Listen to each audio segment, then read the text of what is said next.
বলেছিল যে আমি একদিন আমার 6টি ফুল আর লক্ষ লক্ষ প্রজাপতিতে ছেড়ে চলে যাব।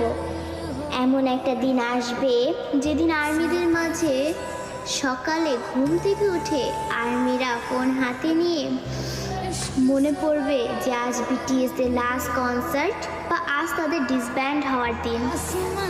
আর্মিরা আমাদের 7 রাজাকে হারাবো। সত্যিই তো বিটিএসরা আমাদের ছেড়ে চলে যাবে। এমন একটা দিন আসবে যেদিন আমাদের অনুপ্রেরণামূলক কথা বলার জন্য বা আত্মবিশ্বাসী গড়ে তোলার জন্য আলেম থাকবে না, নিজের প্রশংসা নিজে করানোর জন্য জিন থাকবে না, আমাদের স্যাড কিং সুকা থাকবে না, একটা মুচকি হাসি দিয়ে সকলকে হাসানোর জন্য যেই হোক থাকবে না, ক্যামেরার সামনে আর্মিদের সাথে ফ্লাইট করার জন্য জিমিন থাকবে না। হয়তো এমন একটা দিন আসবে যেদিন আর্মিদের পাগলামো করে হাসানোর জন্য তেইয়াং থাকবে না। হয়তো সেদিন এমনও হতে পারে বানি ইসমাইল দিয়ে র্যাপ মনস্টার বলার জন্য জাংকুক থাকবে না। সেদিন হয়তো বা বিটিএস নামক ওই ব্যান্ডটা থাকবে না। হয়তো তাদের আর কোনো গান অ্যালবাম রিলিজ হবে না।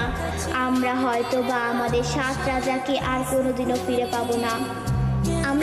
আমরা আর্মিরাই চাই না যে আমাদের প্রাণপ্রিয় বিটিএস 2027 সালে ডিসব্যান্ড হয়ে যাক, কিন্তু 2027 সালেই হোক বা 2034 সালেই হোক, একদিন না একদিন তাদের সব কিছু ছেড়ে চলে যেতে হবে।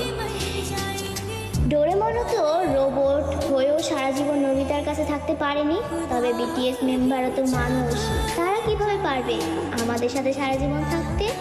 তবে তারপরও আমি বলবো আমাদের প্রিয় বিটিএস কোনোদিনই ডিসব্যান্ড হবে না।